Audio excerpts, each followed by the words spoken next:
Welcome to selfdiscoverymedia.com, where we discover the communities that are making a difference in the lives of others. Our self-discovery is something we are all making on our life's journey. Here you will find the people that will be your guidance, that will be your inspiration, that will be there for you in support on your journey of life. Do enjoy. Our next show is... Good morning, good afternoon, and good evening, everybody. Welcome back to another edition of Ignite Your Heart and Soul, right here on selfdiscoverymedia.com. I'm your host, Sara Troy, and my guest is Christian de la Huerta. I hope to God I'm pronouncing that right. He's from Colombia, and a beautiful name, but I hope I've pronounced it okay.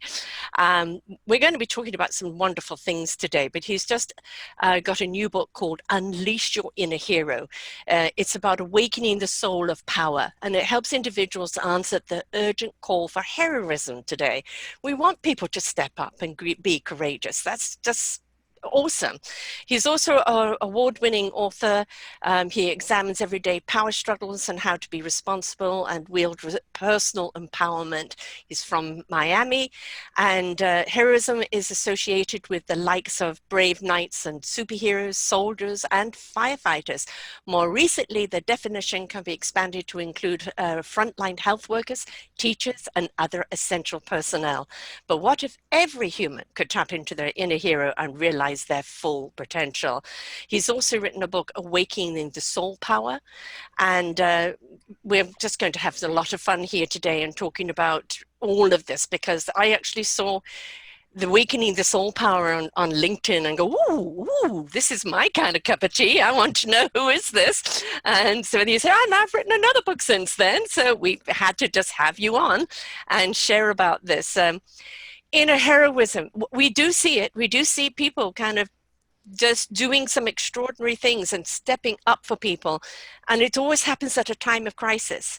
But it is something that we could do on a daily basis, isn't it? Find that inner hero and just step out of our own comfort zone, take away the blinkers, and step into kindness and caring for one another. Welcome to the show, love. Thank you, Sarah. Thank you so much for having me. Here's the book. Here's the proofs. Yes, he's not a fictitious author. He really is here. Yeah, at the actual book yet. It'll be available October 1. I'm not sure when this will air. But this will air next week, so 2 weeks beforehand, so a week beforehand. Well, I really appreciate who you are and inviting me here on the show. No, my pleasure, my pleasure.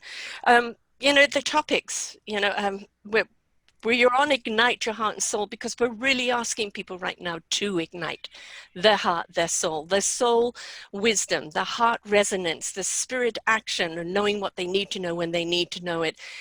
We're chasing our tails around on the hysteria right now, the fear, the loudness of hate that's resonant out there, and the only way to face that is really to step into our heart and soul and our own beautiful loving empowerment within. But easier said than done for a lot of people that are still in the angry zone. Yeah, one of the things I say is that when the going gets tough, the tough go within. That, you know, we're living in, I mean, to be in a human body and a human experience is challenging at any time. Yeah. It's not for wimps, right? And having to face the journey of aging, it's not an easy thing. And seeing, you know, having relationships come and go, loved ones come and go, it's hard. And these days that we're living in are like extra hard, like super hard. So just to be alive and to be in a body and to have a sense of self is nothing short of heroic. Right? So I want to acknowledge that for all of us, that to maintain equanimity at these times is nothing short of heroic. So, and having said that, there are many ways in we can show up through our days that are heroic. So for example, rather than just reacting when somebody says something that hurts us, having that presence of mind, the mindfulness, the self-awareness, the self-discipline to feel, oh, that hurt, and choose, rather than punch them back, you know, verbally or however, or energetically, like to feel our feelings and then choose the response rather than just react. That is nothing short of heroic. Right. I 100% agree with you there, because our first reaction is to react, to defend, or to attack. But if we just take the breath in, allow it to exhale, and go, what's going on in their life for them to be doing and saying what they're doing right now? And surely I could have some compassion rather than hate back. Yes, and it doesn't mean that we wimp out, right? Because we're talking Right. about empowerment, so it doesn't mean like we become a doormat. Right. Like we say what we got to say, but having that presence and having that self-knowledge to feel like even when we're feeling attacked, and still remain that sense of self and choose how we're going to respond and how we communicate in a way that they can hear it, right? With courage and compassion.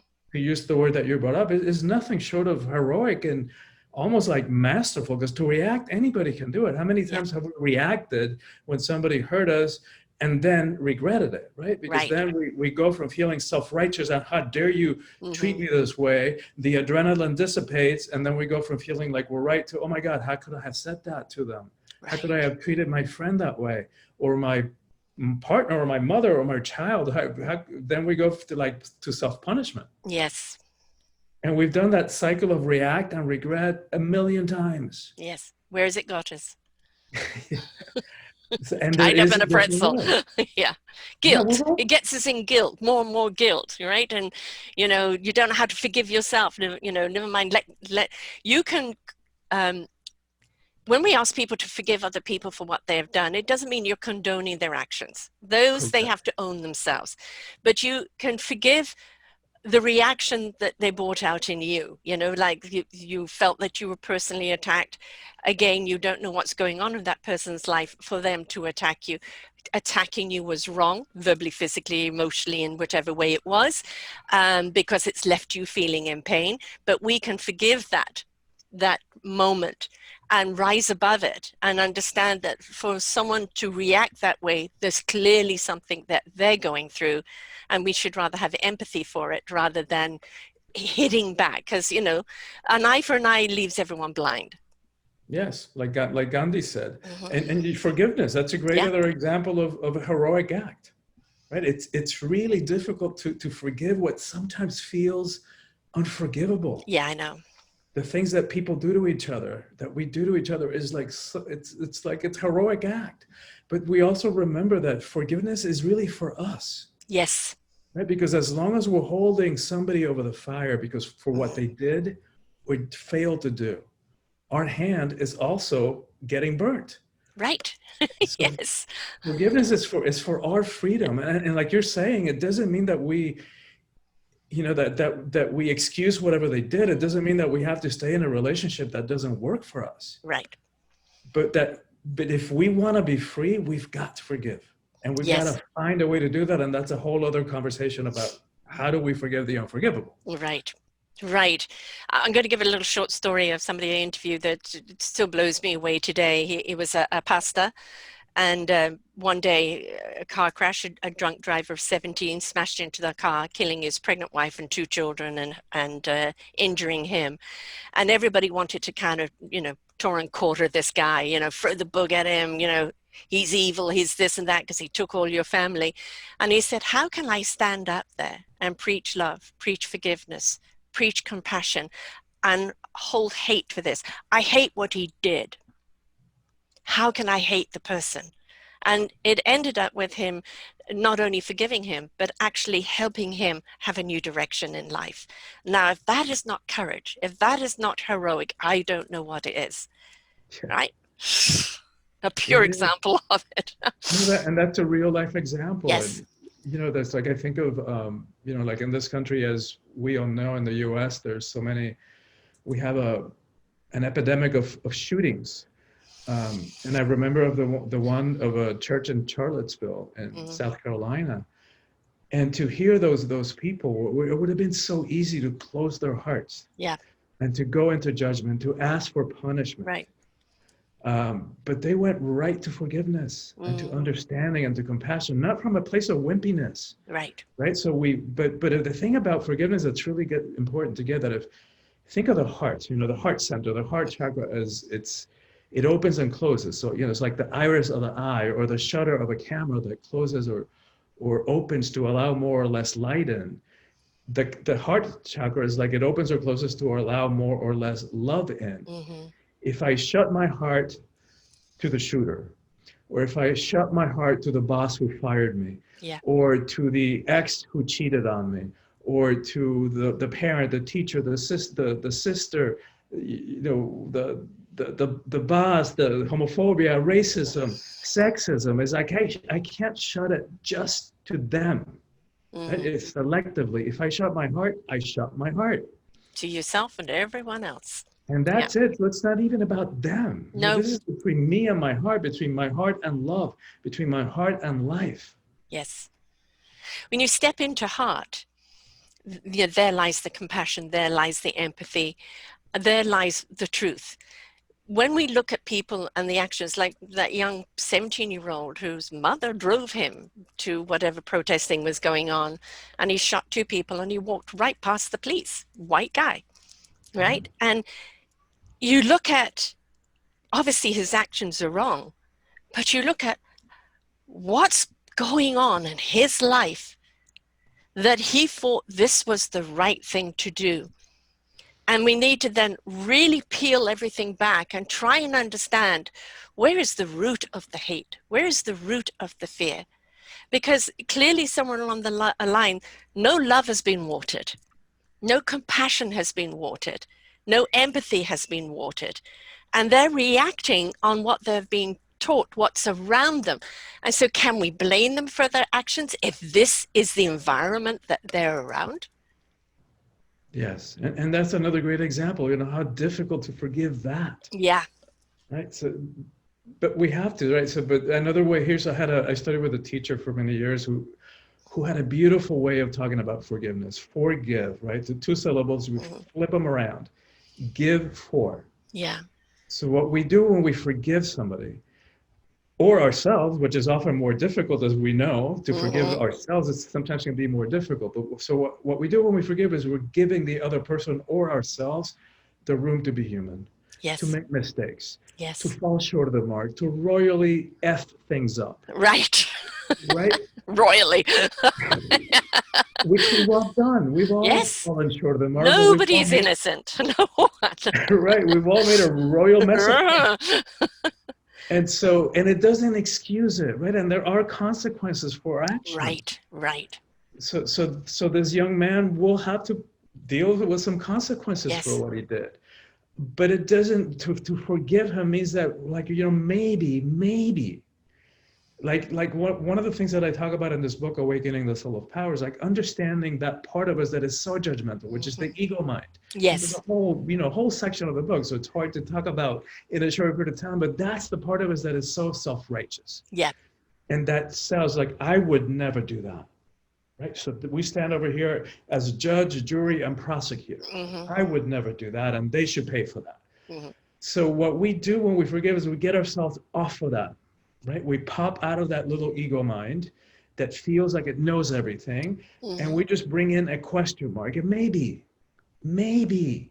had I been raised in that person's shoes, by his parents, in whatever culture and time, with whatever access to whatever information, which, you know, like our parents is often hard, you know, so many of us struggle with forgiving what they did or didn't do. Yeah. Right. So maybe had I been born in their time, in their culture, and raised in the way their parents were raised. Yes. And their parents before was like, maybe I too would have done the same or been the same way. Maybe. I don't know.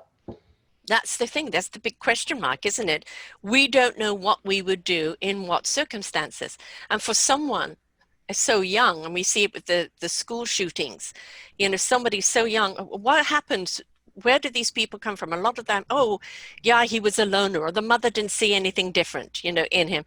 It's what's torment is going on in that person's soul that they feel they have to take all these people with them and justify it. You know, we've got to understand not only that there is mental illness, but where does the mental illness come from? It comes from the anguish of feeling alone, unheard, unloved, uncared for, misunderstood. And if we could get down to the core of people and try and care a little bit to understand them, then we will understand their actions, good or bad. Yes, exactly. Exactly. And so you're like you're saying, it's like we don't know what's going on in their No. mind. We don't know about substance, Right. or the effect of previous substance used by their parents in their minds. Like we don't know. And again, like, to like really heighten the point, it doesn't mean that what they did was right. Right. And it doesn't make it right. And it doesn't mean that we have to stay in relationship with anybody Right. who harmed us. Right. But if we want to be free, we have to find a way at some point to forgive them. Yes. You know, it's they know what they know and they do what they do based on what they know. And what they know may be limited or may be uncompassionate, but that's what they know. And they're doing it from that place of knowledge. You know, when you've got people doing a lot of things right now, hating on people of color, hating on people of different sexuality, hating on people for different religion, different political ideas. It's like, why can we not agree to disagree? This is a different perspective. And if we all, I'm a true colors coach, so the 4 key personalities, if we all laid on the table our personality approach, our perception, and then we decided to go around the table listening to everybody's perception, we probably hear that we're all saying the same thing, but from a different point of view. But we seem to be intolerant to coming together and having a conversation because there's this, I'm right and you're wrong. And that is where the problem is, because the ego. Yeah, and so, you know, another great example of this type of power that we're talking about, which I call soulful power, is Nelson Mandela. You know, who said that if after spending, I don't know, 20 years, I forget how many years he spent. I think it was 27. 27.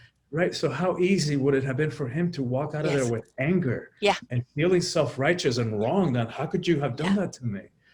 And yet he said, I mean, like, talk about heroism. Like, if he hadn't found a way in his heart to forgive his jailers, that he would still be in prison. Yes. Like, wow. Yes. There was a wonderful thing on there. I don't know if I actually put it on your page or not. No, I didn't, but I'm going to, because it is a wonderful saying of what he was doing. Is that, you know, I'm leaving the prison and leaving all hate and anger behind. Otherwise, I'll still be in prison. And so many of us imprison ourselves in past hate or the lack of forgiveness or things that are being done to us. We have emotions in our lives to indicate what we're feeling at the time. They're a gauge. If I'm angry, what am I angry about? If I'm sad, what am I sad about? If I'm glad, what am I glad about? They're an indication. But we as human beings get stuck in them, especially the sad, anger, and the bitter ones. And it ferments, and we know that energy must constantly be in flow. So if you stay in that state of being, it's going to eat you up. And how many times do we look at people's feuds that have been centuries old, right? And what was it really all about?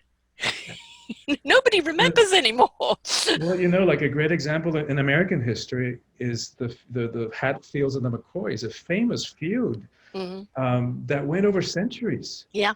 It was like, and it started at around the time of the Civil War. So it had roots in the Civil War, but the real feud happened over, like, they didn't even remember, but it was about an argument over who owned a pig. You know, so this one, they started fighting over the pig. This one shot the other one. Then the cousin came and shot this one. The uncle came and shot, and it grew and grew and grew. And after decades. Yeah. It was only like in the year 2000 that they finally, I mean, there hadn't been killings for decades, but they finally signed a peace treaty, like in the year 2000. And they talk about how do we do that in our own relationship? Right. You brought up such a good point about the emotions, because as a culture, we're so conditioned, and especially men, to repress the emotions, to run away from the emotions, because we have labeled them a sign of weakness. Right. And so, like, especially men, is, oh, little boys don't cry, because if you cry, you're like a little girl, and that means you're not a man. Right. How twisted, right? The emotions are not about men. They're not about femininity, masculinity. They're not strength. They're not weakness. They're just energies. Yes. You're spending that emotion. You're releasing that emotion. Yes. But we get into trouble, as you pointed to, when we stuff them. Yes. And what happens is, like, when we stuff anger, after years of stuffing anger, we overreact, right? So we stuff it, and then somebody says something some unfortunate person says something to it the wrong way, and then we explode appropriately and bring harm to our relationships. Yes. Or so that repressed anger turns into rage, and then have mass shootings, or people who are just like walking cauldrons of anger. Yes. That then people start avoiding they start avoiding us. But people justify the anger too. They justify the anger. They justify the hate. And it's because they know in themselves it's wrong. Yeah. But in order to ignore that and hold accountability for it, they'll find a way to justify it. Yeah. And anger, from that perspective, anger is the emotion that we consider not a sign of weakness, right?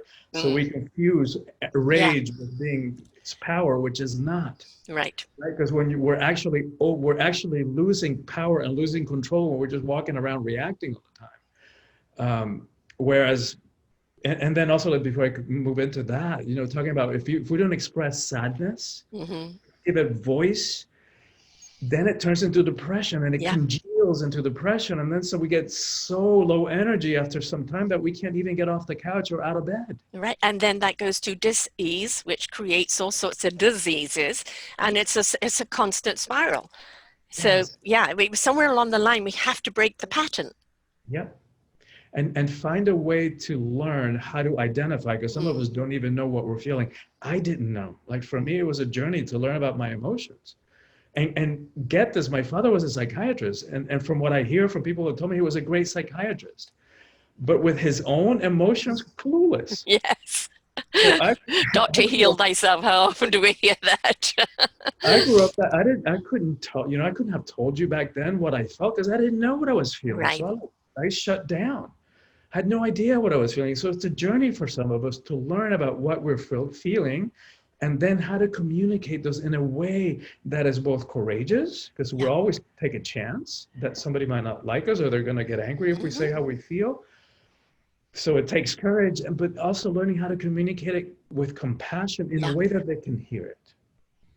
Important. Right? Hear it. Because every time we point the finger and we say, you did this. 3 pointing back. That's it. And that the other person can only defend. Right. Right. Exactly. That's all. When we point the finger and accuse, that all we're going to get is defense. Yes. We're under attack, and often we don't know why. Right. Yeah. And we've seen enough war, physical war, emotional war, greed war, ego war. We've seen enough of it. And I think everybody in their heart and soul right now just would love to see some peace. We know that when we step into breath, when we step into calmness, kindness, caring, love, that is when creativity really can bloom. And, we don't want to see more weapons of mass destruction. We would like to see how we can feed the world better, how we can combat the ecosystem, how we can serve this planet, the people on it, and all living beings. And that requires us to step into a higher energy, a higher heart, a higher soul, a higher spirit energy. And we can't do that if we're in an angry state, or if we're in an ego state, or a resentful state, because you just can't feel it in that energy. It blocks it. Yes. And in the book, I write about weapons of happiness destruction. I like that. Right? So all the strategies that we use, which they're not so effective. No. Like, they got us to where we are, but they're actually strategies of that we just haven't been taught. No. Ways of communicating courageously and compassionately. Like how do we manage a way to communicate who we are and what we're feeling in a way that people can hear it? Yeah.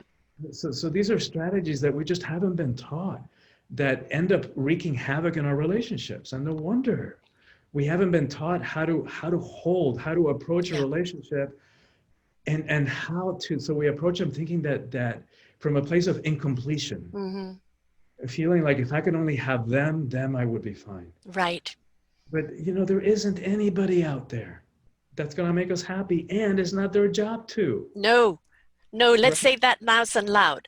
It is not their job to make you happy. They can guide you, teach you, nurture you on how to make yourself happy, but it's not their job to make you happy. They can aid you in your own discovery. Yeah, and how unfair, like, right, we get into Yeah, relationships, you're like, you're gonna make me happy. Like, what a you responsibility to lay on complete me. somebody else. Yes. Like, oh my God. Yeah. Right. So if Yes. we approach our relationships feeling like, all right, it's my job and only I can make myself happy, then our relationships can actually have a chance. Right. And the thing is, imagine you get two people. I mean, I've just done an interview with the wonderful Shelley and Tom Negolo, and he channels Katumi, and I've done a number of shows with them. And one of the ones I did with them was on relationships, and this year they will be married 49 years. And at 14-year mark, they realized their marriage was falling apart, and they decided both to go on their own self-discovery journey, but within the marriage, but go on their own self-discovery journey. What is their calling?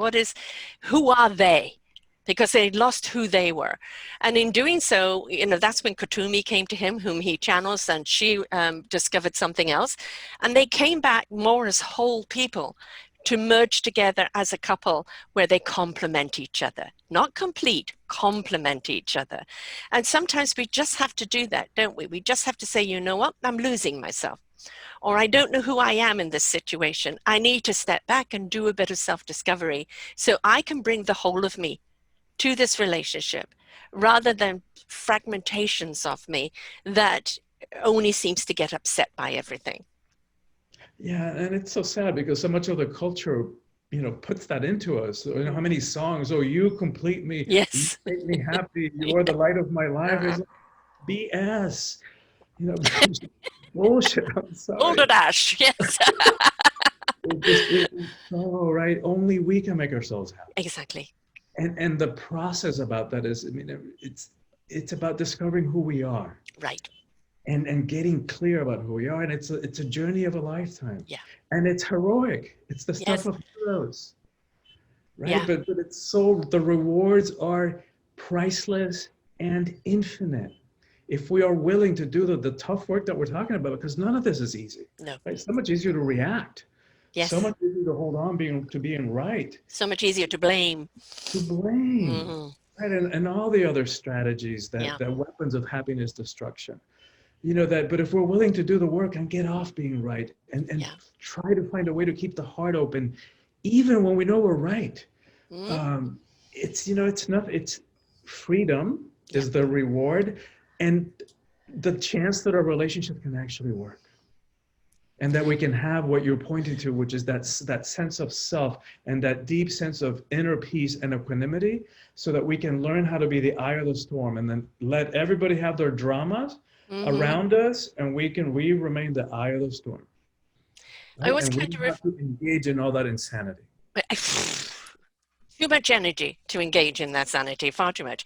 I always refer to humans, to emulate the forest.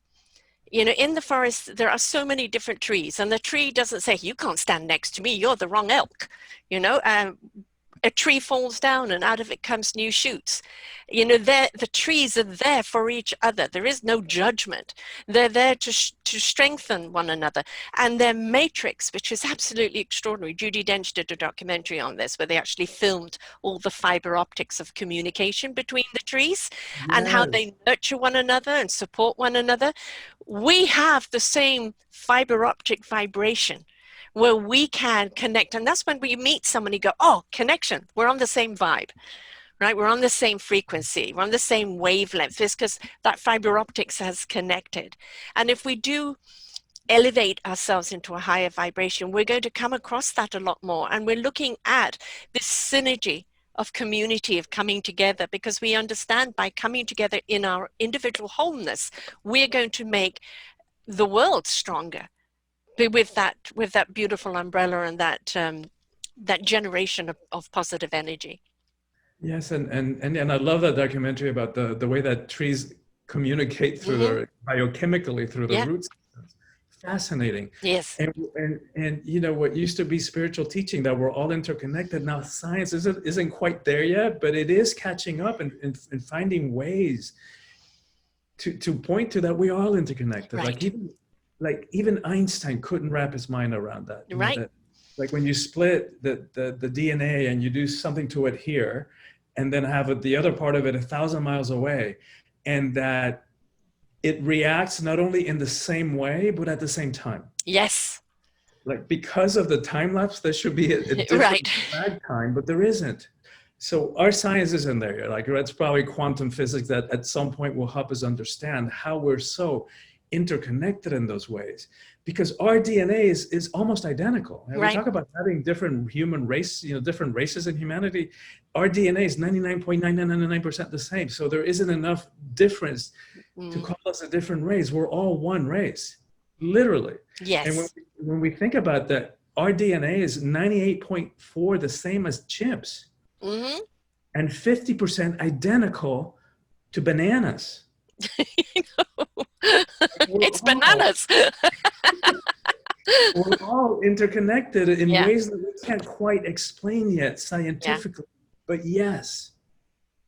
The science side of it, actually, I have another genre called quantum spirituality. And having interviewed a few people of science, engineers and science, etc., one of the things they've realized is that people who choose to live on a spiritual realm, it's not so kumbaya and peace, man, which they like to portray it to be, or as a cult, which the general population likes to look at it as. But they're realizing that the people who live in a spiritual energy, they can actually measure that energy. They Yeah. can measure the hertz, and they realize that the higher the hertz go, the more energy of positive energy that is coming out of that person, and how it actually is very creative and productive in making things grow. So science has now, through the quantumness, understood why people are spiritual, and more and more they're embracing that. Did you see Doctor Strange, the movie? I love that movie. I love that movie too. And there's a scene there where his guru she pushes him out of her body, and you see Yeah. his whole soul spirit gets out of his body and say, what do you think you are, just matter?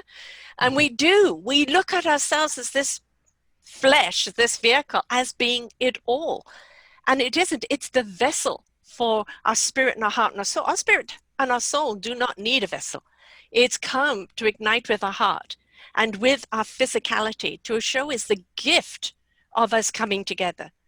Yeah. And if we acknowledge that and truly tap into it and use it, the potential that we could reach as human beings is extraordinary. Yes, and what you said is so important, that being what we're talking about is not airy fairy, it's not No. woo new agey, it's heroic. Mm-hmm. Like, to maintain that sense of equanimity that can Yeah. be measurable, and that has an impact in the world and the people around us. Yeah. Work. I mean, it becomes easier and it becomes second nature. Yes. But it takes work to have this sense of mindfulness, to go, ooh, there we go. I'm about to get hijacked and I'm Yeah. about to react. But being able to do that takes practice, Yes. so that we can nip it at the bud and catch it before we react and go over the waterfall and then bring harm, and then we have to clean up the mess. Right. Which Uh, sometimes cannot be cleaned up. It's Sometimes irreversible. it's Yeah. great. Yeah. People remember words. Oh, I was drunk at the time. Very often that's when the truth comes out of how you feel about someone. So, the thing is, mindfulness isn't just of the words that we say. I say that when you engage the soul, heart, and spirit into the equation, feel your knowledge. Speak your knowledge from the feeling, not just from the data. We will actually speak our truth more instead of our reaction more, because this is storing all the things that have ever been done to you. Your head is storing all the pain in memory. No, we're not asking people to forget, because some things you can't forget, but you need to forgive in order to move on. You need to let it go, and you need to not remember the pain. You can remember the situation without the pain. The situation that you went through made you stronger. You discovered your courage. You discovered your strength. You discovered your abilities. You discovered you were so much more than what happened to you. You're not going to forget what happened to you because it's your strength, but you're going to forget the pain that you lived in, because that's not going to be with you anymore. Yeah, exactly. It's like, that joke or that saying, that aphorism, fool me once, shame on you. Fool me twice, shame on me. Mm-hmm. So it's not about forgetting, Mm-hmm. but it's about not walking around with a closed heart and with, like, Yes. on DEFCON 1, waiting for the next job, waiting for the next attack. Yes.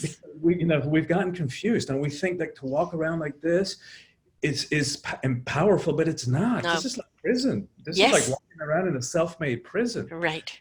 in fear, anticipating attack. This, like this open stance is way more powerful. Right. And it's counterintuitive because if vulnerable, we've confused that vulnerability, what we think is vulnerability, with weakness. Yeah. But it's actually where the power lies. Yes. Oh, it is the greatest gift you can give is your vulnerability. Yeah. The greatest gift you can share. Because that is your true honesty, your true soul, your true person. And the thing is when you do share it, how people receive it is out of your hands. That's their choice. That's their reaction. So don't react to how other people react to you, because that's on them. Just be true to who you really are. That's it. Because then it becomes, you push my button, I react, then I push yours and you react, and then until one of us explodes. It becomes a battle of the egos until somebody explodes. Right? So who wins? Who wins? Yeah. Nobody. And so that's also heroic, right? Yeah. Getting off that need to win. Yeah. Getting off that egoic need to be right is the stuff of heroes. Yes. Because we're hardwired to be that way. But it's like, like I think it's A Course in Miracles that says, do you want to be right, or do you want to be happy? Yeah. Yeah. And what is this having to prove yourself right? What is right for me and my heart and soul is right for me. It may not be right for you. I will own what is right for me and honor my core, honor my heart, and honor my soul. This is the way I see my truth from my perspective. This is the way you see yours. Neither is right or wrong. It just is. As long as it's not done in harm, as long as it's done with love. Yeah, yeah. Which is one of the few rules that I live by is like a handful: do no harm. Mm-hmm. Yeah. To do harm is a reaction, a retaliation, a proving you're right. And who does it benefit? It certainly doesn't benefit you. It's cost you. It's cost you to be right. It doesn't help or hurt. It harms the person that you're directing it out, and it shatters the vibration around you. It discombobulates it, and you can't find that peace there. Yeah, and to bring in the point one more time, it's not about becoming wimps or doormats. Yes. We're talking about empowerment. Right. Right, but being in that self-righteous stance is not empowerment, and it doesn't give us what we want, which is to have love and to have relationships that work and a life that's filled with meaning and purpose. When we walk around with that self-righteousness, it causes problem and wreaks havoc in our relationships. Mm-hmm. So how do we find a way? Because we've gotten confused and we think that to be right, that if we get off that stance of being right, means that we're giving up our power, and it doesn't mean that. Yeah. So it's like, and we develop clarity about who we are and what boundaries work for us. Does this work for me? That doesn't work for me, right? And we communicate those needs and those clear boundaries, so that it's the opposite of become. We're not wimping out at all. No. And if somebody crosses those boundaries or lies to us or betrays us, then we take action accordingly. Yes. Right. And I'm glad you said boundaries are not borders. Borders are the walls that cut us off from everyone. Boundaries is just, I'm resonating on this frequency, and I will not accept a frequency that is there purely to attack me or purely there to harm me. That is where you're going to bounce off, right? But a wall is impenetrable. I don't want you at all. Stay out. And a lot of spiritual people have kind of gone into this wall thing. I'm going to protect us in this spiritual realm, with this wall. That's not what spirituality is about. It's about the energy, sharing the flow, having, everywhere to go in everything and everything we do. It's not about just only this pocket or that pocket, because that's the human thing. We want to pack ourselves, don't we? We want to tribe ourselves, and mine is right and yours is wrong. And if we just understood, just let it go, share it out, let that energy flow and let it go where it needs to go, without those boundaries or borders, in a way, as long as it's done with the boundary of love. Yes. And love, again, as not a hallmarky, airy-fairy kind of love. Not a Syrupus row, yes, of two lovers. Or a new agey kind of love, but love as the fiercest, most powerful, Yes. forced in the entire universe, like that Yes. mother The bear, energy. don't even think about it kind of love. Yes. Yeah. Yeah. I mean, that kind of love's energy is so powerful, so empowering. It is where you see mums can tip a car off the child that's just been hit. You know, the power of that energy, where does it come from? It is that love that we find the strength and the empowerment and the truth of us. And it is so encompassing. And a lot of people think, you know, I'm a Libra, so I'm always trying to find the balance. And the balance isn't about being perfectly still. But what it isn't about is the extremes. We don't want the extreme highs or the extreme lows. It's about constantly being in flow. Because when we look at energy, it needs to be in flow. And sometimes the volume is turned up, and sometimes it's just a ripple effect as we go. When you look at the ocean, you look at the clouds and the sky and the wind, it has its moments of tornadoing and other times of just gentle breezes. Our energy is like that as well when we put it out there. And we've just got to be mindful of what kind of energy we're sending out to whom and why. Yes, and you were talking about letting go, which is one of, I have like in the book, I have a section which is 13 paths to power. And I'm talking about the soulful power as opposed to the worldly power, the way Right. that egoic power, which we can talk about what the differences are, but the letting go, part of it is part of the ego function too, is holding on, right? Yeah. And trying to control and manage not only every part of our lives, but everybody else's lives around us. Yes. And so we exhaust ourselves. Yes. Because that's not our job, and that's not the job of the ego. So we walk around like completely overwhelmed. And we think this is powerful. We're like, this is so much more powerful. Yes. And I think Yes. of the story, I don't know if you remember reading, what was it called, the book? Illusions, Adventures of a Reluctant Messiah by Richard Bach. No, I don't know that one. He wrote also a Jonathan Livingston Seagull back, I think. Oh, I love that one. Yes. Yeah. Beautiful. This is his second book, I think. But he starts the book with this beautiful story. It's kind of like a myth. And he talks about this village of river creatures that live at the bottom of the river. And so their whole life is about holding on, and just they hold on to boulders and rocks and logs that are lying at the bottom of the river. And so their whole life they're like this and being buffeted by the stream until one creature says, I can't do this anymore. I'm gonna let go. And the other ones are like, what are you kidding? You're gonna die if you let go. You can't do that, that you're gonna be swept away. And no, I can't just do this. I can't live like this anymore. And then they use, pulling the big guns, well, and use the guilt. Well, what about us? Yeah. How could you leave us? You can't leave us. And so Faye says, I'm sorry, but I can't, because if I stay here, I will die. Yeah. And she lets go. Yeah. And sure enough, the current takes her, and she's tumbling and being rolled around and hitting against stuff. But eventually, the current lifts her. Yes. Right? It's like, oh, and things stabilize. It's like, oh, this is kind of cool. I can do this. And just kind of soaring and, being taken by the current. And then there's another village of river creatures downstream, and somebody looks up and they go, oh, look, a Messiah. Yes. Yes. It is actually funny, isn't it?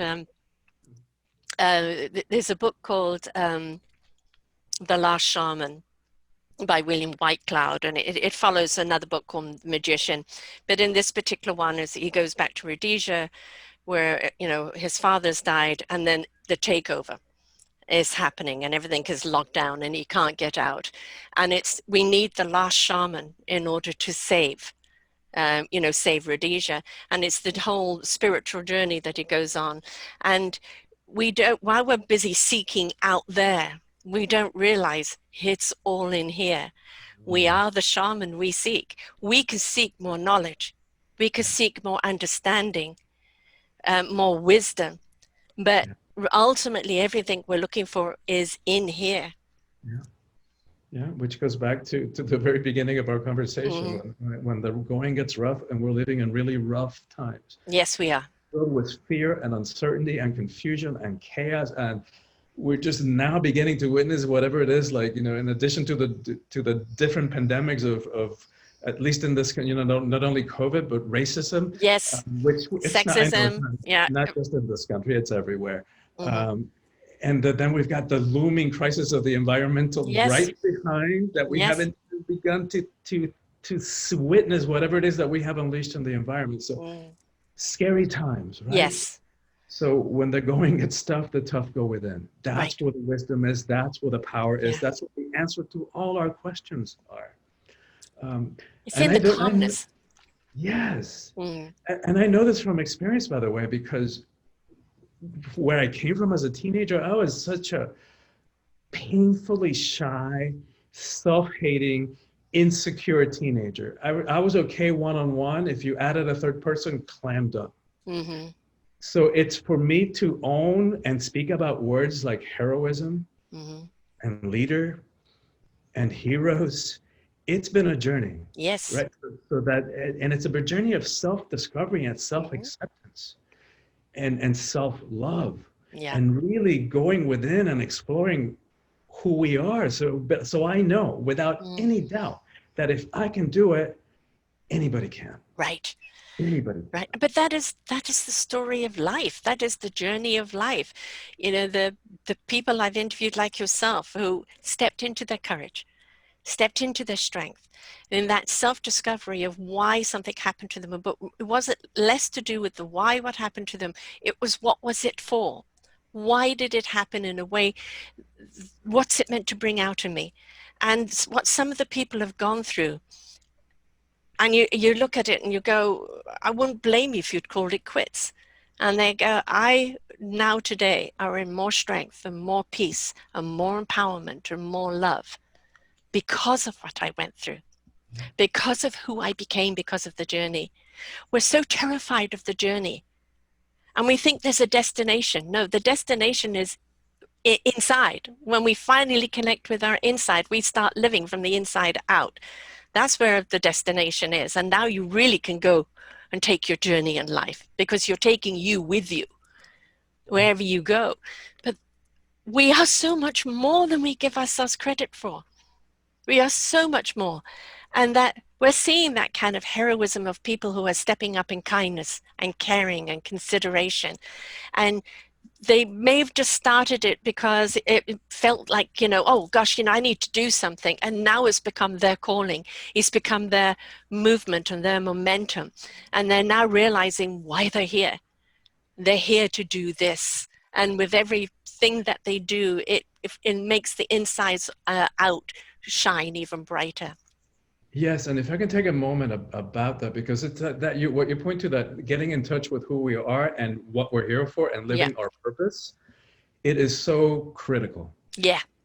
And so I want to, if I can take a moment to speak about the summit. Speak away. Yes, please. It's called Leaders Evolving Social Consciousness. So what we're doing is we're creating a virtual environment for teachers, for healers, for activists, for change, and for those who know somewhere in there who have an inkling of a suspicion but haven't had the confidence or the know-how to step into those roles. That's what the summit is about, right? To create a safe container, an oasis from all the madness and the craziness and the insanity and uncertainty, and find a way that we're going to have like 31 amazing speakers and presenters from different walks of life who are going to share their journeys, their experience, their insights, their struggles, and show people like next steps, like actionable next steps that they can take to step into these roles, because it's all hands on deck. Right? Yes. Like I've been saying that for years, all hands on deck. Now it's really all hands on deck. Yeah. So I don't, we just don't have time for another certification or us to feel really confident. You've got the slightest suspicion that you've got work to do. This is it. We need. Yeah. Right. So hopefully you'll have a link where it's called Conscious Leaders. I think it's Conscious Leaders is the .com is the website. And join us. It's a free summit. And we're also creating community. I'm created a group on Facebook called Unleash Your Inner Hero. So come join us, and we'll give you information both about the summit, about the book, and all that kind of stuff, and create a safe space where you can find people of like mind and like spirit to support each other, right? On this journey, not only for our sake of inner happiness and peace and a sense of personal empowerment. But what else can we do for all of us? Because we need to at Yes. this time. It's called consciousleaderssummit.com. So Well, consciously. the title is Leaders Evolving. Let me get the exact name to make sure that. Well, the link you sent me is consciousleaderssummit.com. Conscious Leaders. Summit.com. And it's the Leaders Transforming Global Consciousness. Yes, there you Right. go. Thank you. I'm glad you had it in front of you. Yeah. The thing is, I say that inspiration is invitation. When we're inspired by what people have done, it's an invite for us to look within ourselves. If they can, surely there's something within me that I can. And that inspiration is the invitation for us to step out of our little worlds or our discomfort or our comfort zone, wherever we're at, and go, I'm going to explore in wonderment of who I am, why I'm here, and what I'm here to do. What is my instrument in life? Where is my orchestra that I can play it in? And it's only if you have a sense of exploration, of wonderment, of life, that you're going to actually receive what's being said to you. If you're looking for a quick fix, forget it, don't bother. But if you're really looking to learn about the keys to the inside out living, to igniting that love and that heart and soul within you, you need to listen to the people that have taken the journey to get there. Because we've gone through the Rockies. We've gone down to the depths of hell. We've been through it all. And I'm not in the summit, but I assume the people have also gone through all of their journey. And it's because of that journey, they are who they are here today. And they are the best kind of teachers, the best kind of guiders, because they've been through it. They understand your fear. They understand your trepidation. They understand the confusion. And they're here to share that knowledge and to help you through it. Why would you not want to listen? Yes. And it's free. And what you're talking about, it's so important about having the courage to leave the safety, the comfort, Yes. right? Because that's the hero's journey. Yeah. That's the way that Joseph Campbell so beautifully encaptured and named the hero's journey, and that we see in movies and literature. And so the first step, is getting the call. And then you leave, right? You leave the abandon, the safety of the village or where you are right now. And so what I do in the book is I apply that inner journey to the hero's journey to the inner journey. And the book is like short chapters with steps, talking not only about the what it means to live heroically, but also understanding the ego mind and how it works and how it limits us and it imprisons us. And how we get free from it, how because it sabotages all of our lives and all of our dreams and all of our relationships. So really, really critical that we understand how that mind works. And then I have included like power practices all along the way, so that you do a short chapter and then you do practice where you helps you embody it and put it into practice in your life and in your relationships. And then we talk about power. Like, what's the difference between the way that the world sees power? Because no wonder we have ambivalence. Like, we want power, but we're terrified of it. Yeah. And so we end up running away from it, and we end up stifling it, and we end up saying yes when inside we really feel no, because we hate confrontation, and we think we hate rejection, and so but we sell ourselves out and our power. Yes. So the first step is understanding that there's different types of power, right? And so that all this conditioning that we've been told that power corrupts, and absolute power corrupts absolutely. That's just one belief about power that was taken out of context. Like when that was quoted originally, was intended to mean about political power. Right. But we took it on. Yes. As like all kinds of power. So we talk. So what I do in the book too is like talk about the different kinds of power. So worldly power, egoic power versus spiritual power, or soulful power.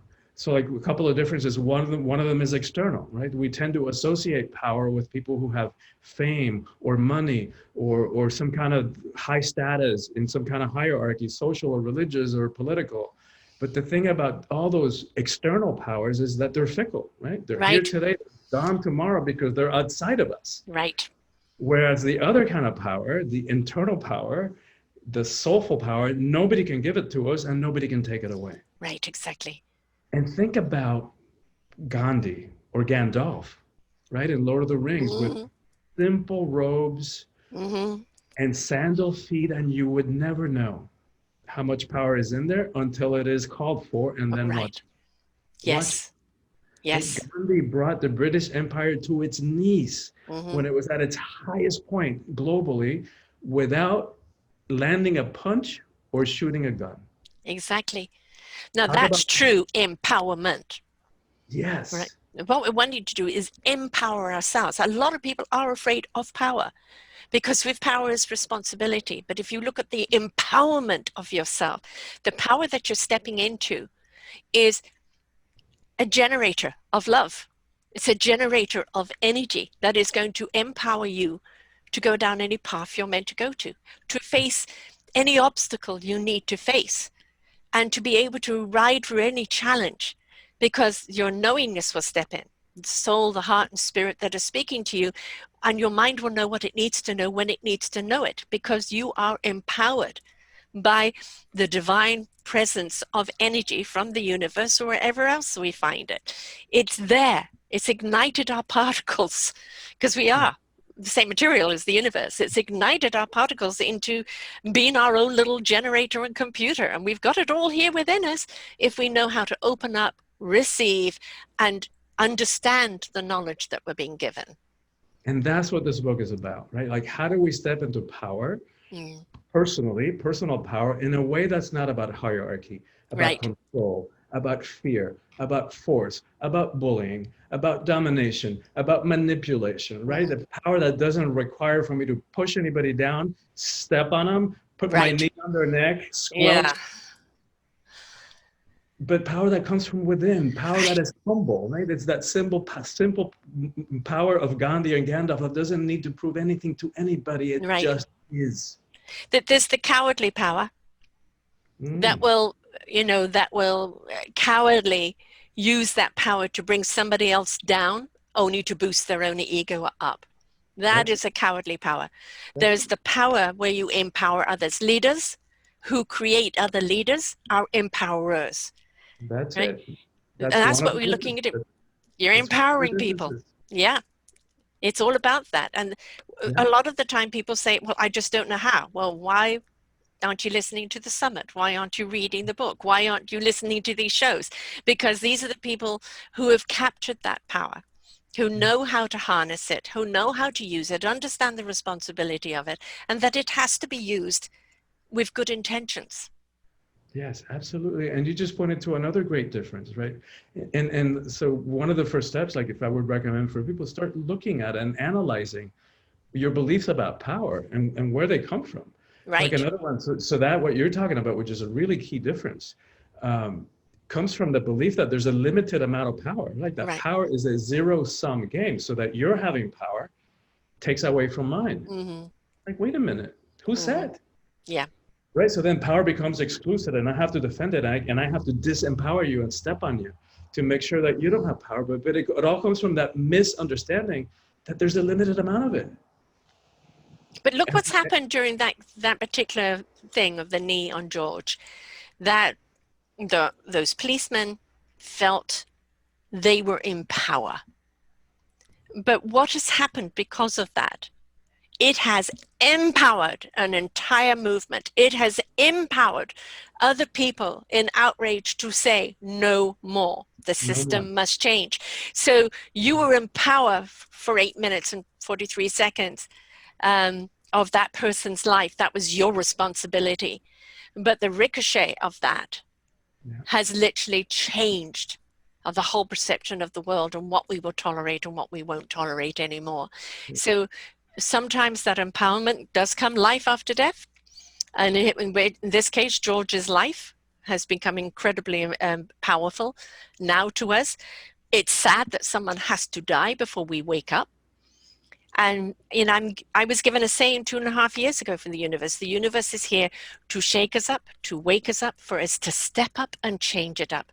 If we're not being woken up and shaken up right now, if we're not being invited to step up right now, I don't know what else, because everything else that's happening right now is screaming, please step up. Or else. Or else. And there is an or else. Delete button. Yeah, yeah. The planet will be fine. It might take Oh, yeah. several million years, but life will continue. Yes. In some form, it might be a cockroach planet. Right. Whether we make it, That's debatable. we'll see. And Yeah. and that's the critical timeliness of having this conversation about power. Yeah. Because if we don't work this out, Yes. what we're risking is Yes. blowing each other up, Yes. ironically and tragically, in the name of God. And Don't get me started on that one.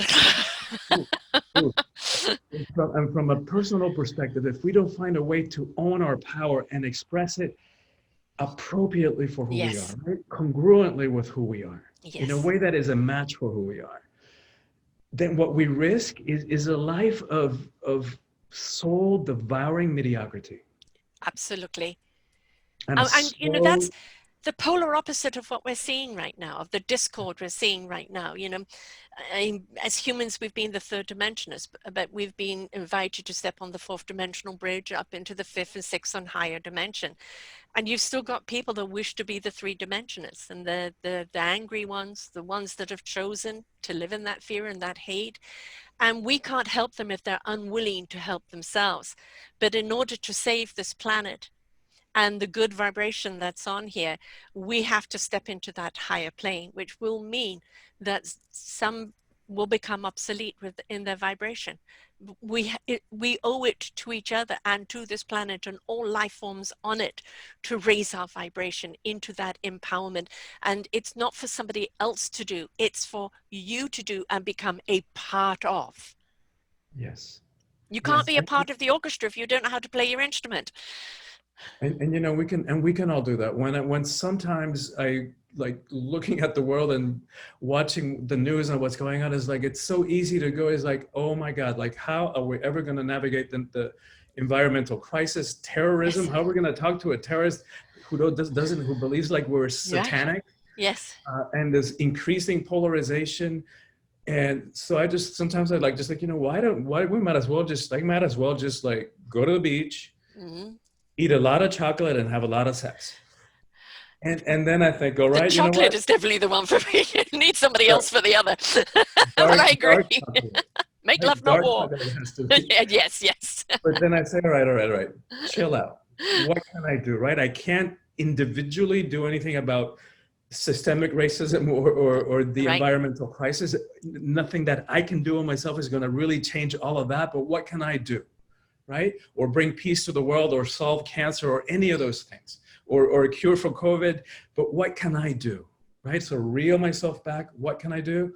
I can continue healing myself and waking myself up every day to the best of my capacity, to fulfill my potential that nobody else can fill.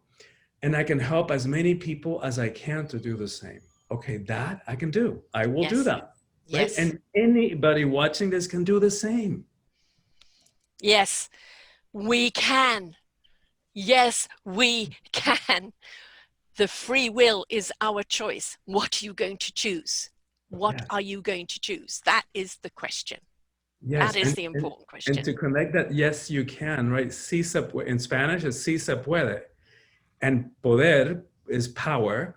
So there's that connection between power and being able to, right? So it comes down to a choice of like, yes, I will do this. Yes. And that there is no manual. You know, you're giving a guide of how you can empower yourself step by step because it worked for you. And we can adopt those lovely steps. But ultimately, at some point, you know, you've now reached the end of the book. And with the skills and the tools you've been given, spread your own wings. That's the beauty. Jump off the cliff, you know, step into the abyss, blind, deaf, and dumb, in order to hear, see, and feel. Yeah. You know? I can say this book will change your life, and it gives you the road, the path to freeing yourself and to empower yourself. But ultimately, it's here. right? Yes, yes. And the beauty of it is like we get to do whatever we want. Right. We get to express that unique human potential, that personal empowerment, that soulful power in whatever way reveals itself through us. And what a beautiful thing that is. It's a most beautiful opportunity. You know, we know what's wrong. Why are you feeding what's wrong? Put the energy to you know what will be the solution. And that is, corny as it sounds, love. Where does love start? It starts with you. Discover your own self-love for who you are, why you are, and what you're here to do. And then share that love abundantly with everyone else. That will raise the frequency. That will change the world. And it's as simple and as heroic as Yes, that. exactly. Because it Exactly. ain't easy, it's not. It's not for us to wish for a hero to come and save us. What is being given to us is a bunch of heroes with all their skills and tools and wisdom and knowledge that we can apply into saving ourselves. Yes. And then finding each other so Yeah. that we can make a big difference in the world. Yes. And you know, it's not about the heights and the lows. It's about the hands around the world. You know, Yeah. sharing that energy with someone else and someone else and someone else, and just the whole hands around the world thing and a warm embrace. That's really what we're wanting to do. Help each other, guide each other, share with each other, give the energy to one another, because it is about collaboration. It's about cohesiveness. It's about compassion. It's about us coming together as a community, global, local, and being there for one another. Yes, and that's beautiful. And one of the ways that another way that we can think about what's happening now is that we could say it's the end of the patriarchal system, right? And Yes. systems that's why it's so scary, because systems that are no longer sustainable. Right. Right? And it's that hierarchical power over structures that are just imploding, right? That just don't work anymore. And so that power has been held by a few individuals, Yeah. by a few banks, a few corporations that have all the money and all the power in the Yeah. world.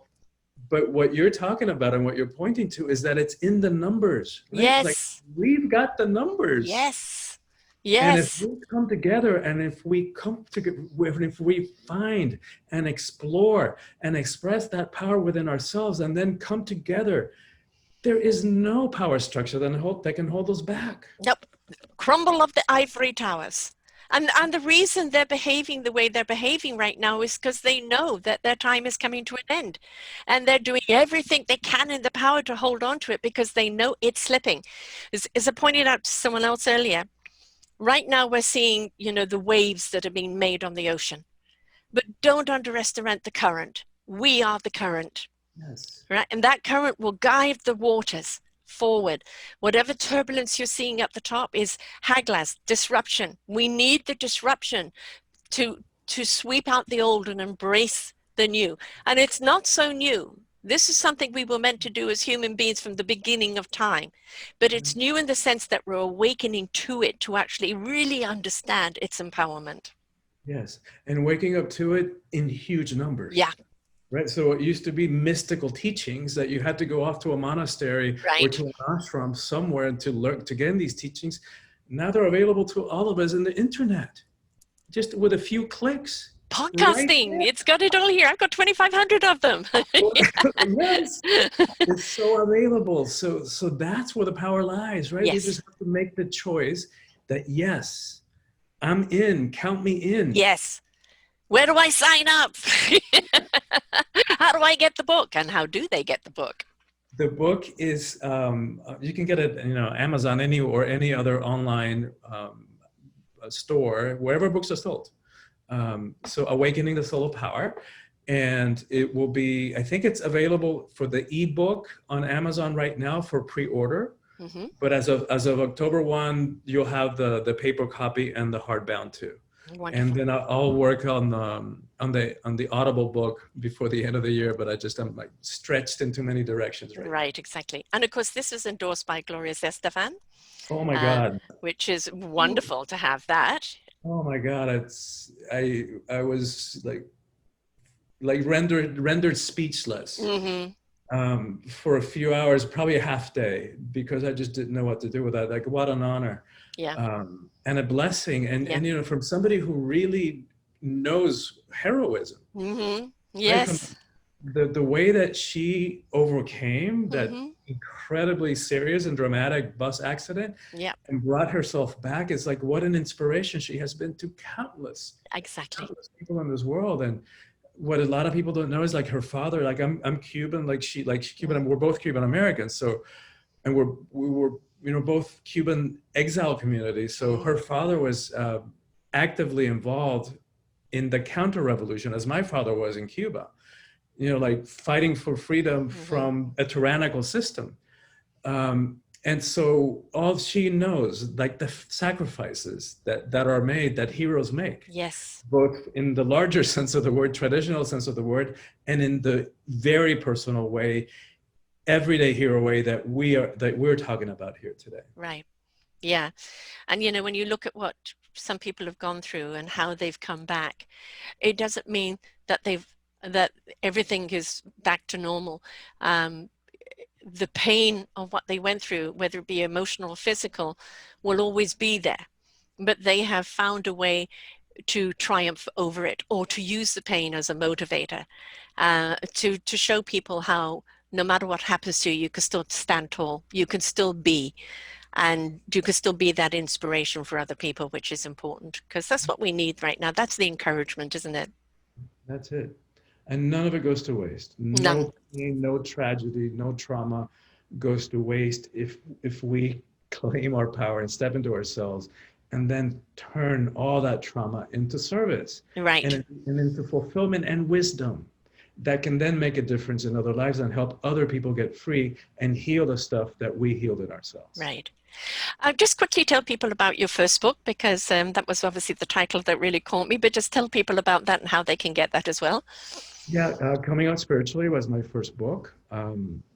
It's also available in Amazon and all other online stores and places where you buy books. That book had a particular message. It's for everybody, but it has a particular message for the LGBTQ community. And part of its message is that it's really tragic that so many people in the LGBTQ community struggle with spirituality. You know, like I did, you know, like, because we confuse religion, like organized religion, Yeah. with spirituality. And no wonder, because of the way that we have been treated by religion all over history, and still today. Yep.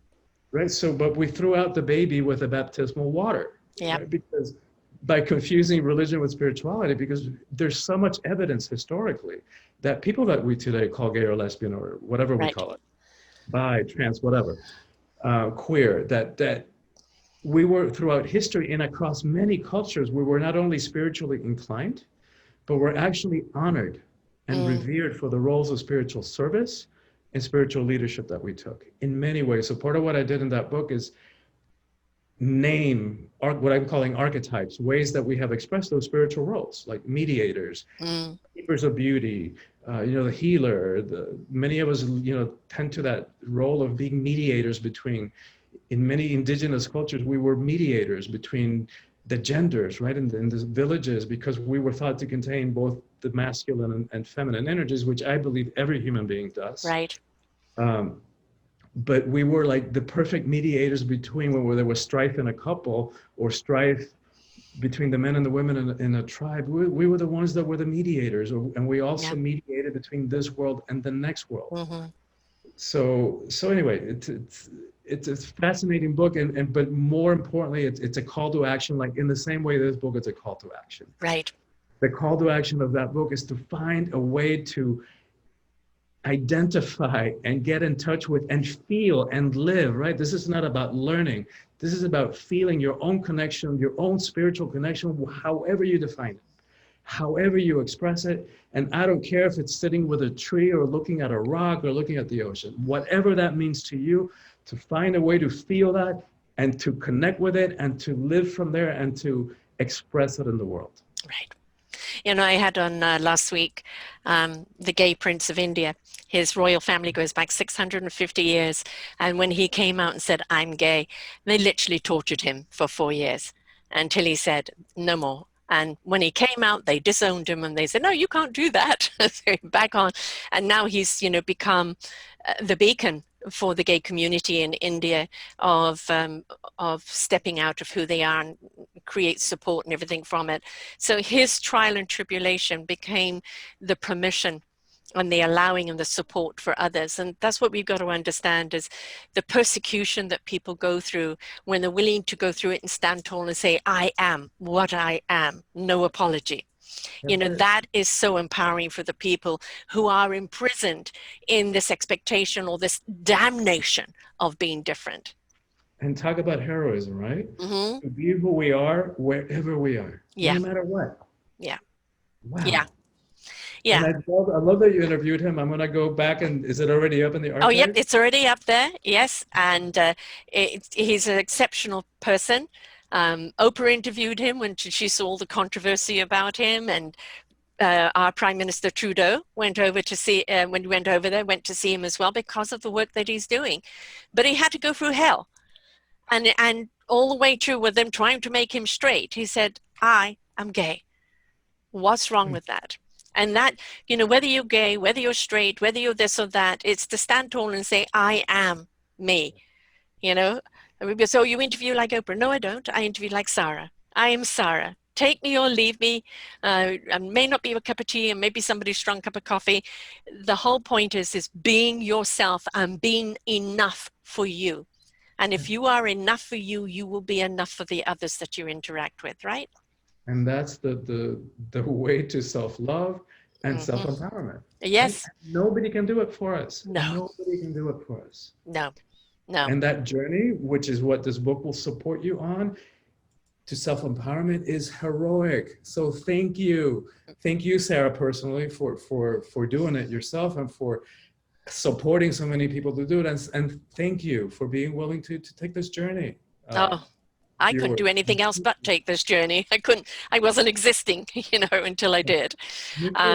So people can get the book on Amazon, both books on Amazon. The site is soulfulpower.com, and people can get hold of you at info@soulfulpower.com. Yes. And this summit, which they can sign up for right now, is Conscious Leaders Summit.com, and that is already kind of starting, so you need to get in with it straight away.